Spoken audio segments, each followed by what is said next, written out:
Welcome to the Hotelligence Podcast, your strategic vantage point on the changing landscape of hotel safety. Hosted by Jim Kortz, a retired FBI DHS investigator, and Don Carr, a former frontline security owner-operator with years of firsthand incident response experience on hotel properties. Every episode brings you closer to understanding the full picture and what the future may hold. Let's begin. Welcome back to the Hotelligence Podcast. This is episode 3, Why Hotels Can't Share Information, Even When They Should. I'm Don, and I've spent years responding to incidents on hotel properties across different brands and ownership groups. And one of the questions I hear more than almost any other is some version of, why didn't they warn someone? Or why didn't the hotel next door know? Oftentimes, why didn't corporate know? Or why didn't law enforcement know sooner? And I'm Jim. I spent years in law enforcement, and what I can tell you is that information sharing sounds simple until you look at the systems, the rules, and the risk surrounding it.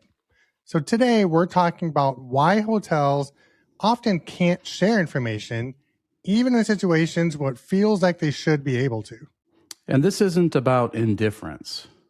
Right, it's about constraints.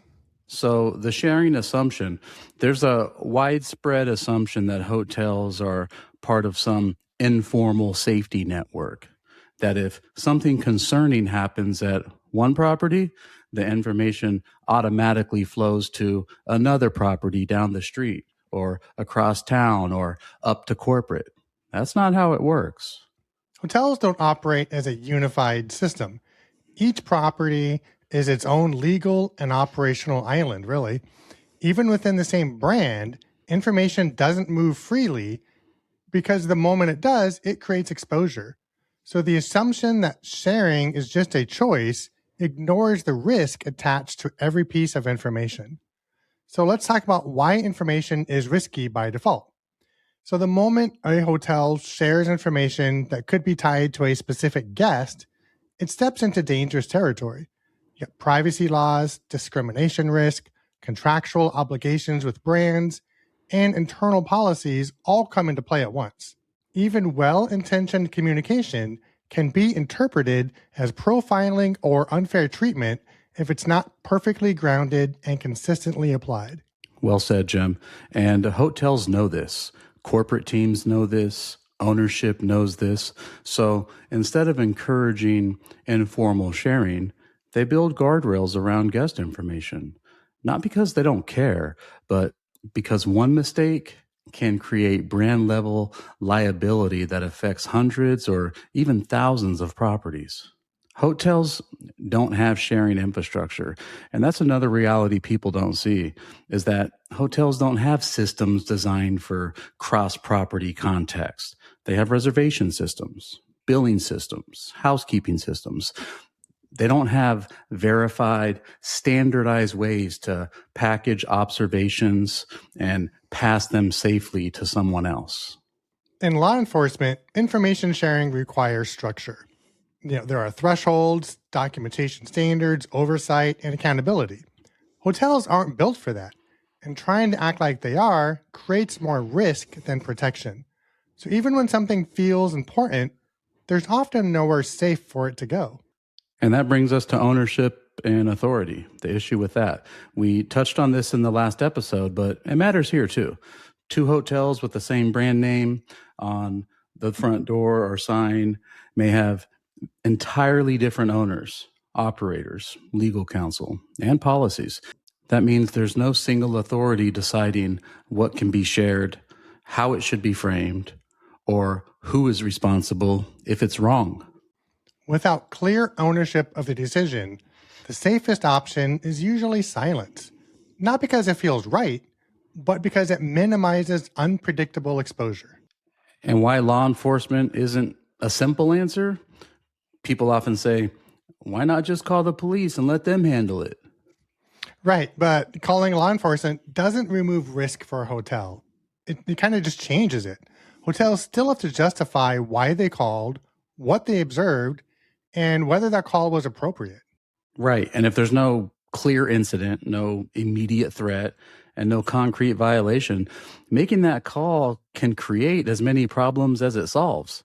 Hotels are constantly balancing when involvement is necessary versus when it actually introduces new liability. That hesitation isn't apathy, it's uncertainty layered on top of real consequences. Now, what about the fear of getting it wrong? So one of the strongest forces shaping hotel behavior is fear of being wrong. Not morally wrong, but procedurally wrong. And Jim, I've seen staff freeze because they're worried about misinterpreting behavior or miscommunicating internally, even triggering a response they can't control. Yeah, and once information leaves the building, it can't be pulled back. If it turns out to be incomplete or misunderstood, the damage is already done. So instead of risking overreach, hotels often default to undersharing. So where the information ends up? Well, when hotels do gather useful context, it often stays trapped in shift notes, in internal logs, in someone's inbox. There's no safe path for that information to travel beyond the property without changing its risk profile. So each hotel ends up operating with its own slice of awareness. Not because they want to be isolated, but because isolation is the least dangerous option available. So finally, let's talk about the reality of the gap. The result is a system where patterns don't easily connect and context doesn't travel. That's right, Jim. And that gap isn't created by negligence. It's created by design limits. And until those limits are acknowledged, blaming individual hotels for not sharing information misses the point. So the problem isn't silence. It's the lack of a safe way to speak. In closing, so when people ask why hotels don't share information more freely, the answer isn't that they don't want to. It's that the risk of sharing often outweighs the protection it might offer. And understanding that reality is the first step toward understanding what actually needs to change. And in the next episode, we're going to look at how different types of activity use hotels as infrastructure and why that happens.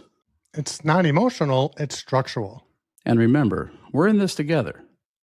And together, we make hospitality stronger. We publish a short, written insider briefing alongside each episode. It goes out on Wednesdays when the episode drops. If that's useful, the link is in the show notes.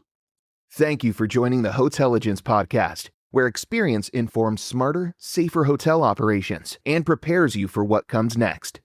Stay informed, stay confident, and stay connected. As the conversation evolves, Jim Cords and Don Carr will highlight developments that help hotels strengthen their approach to safety and risk management. See you next episode.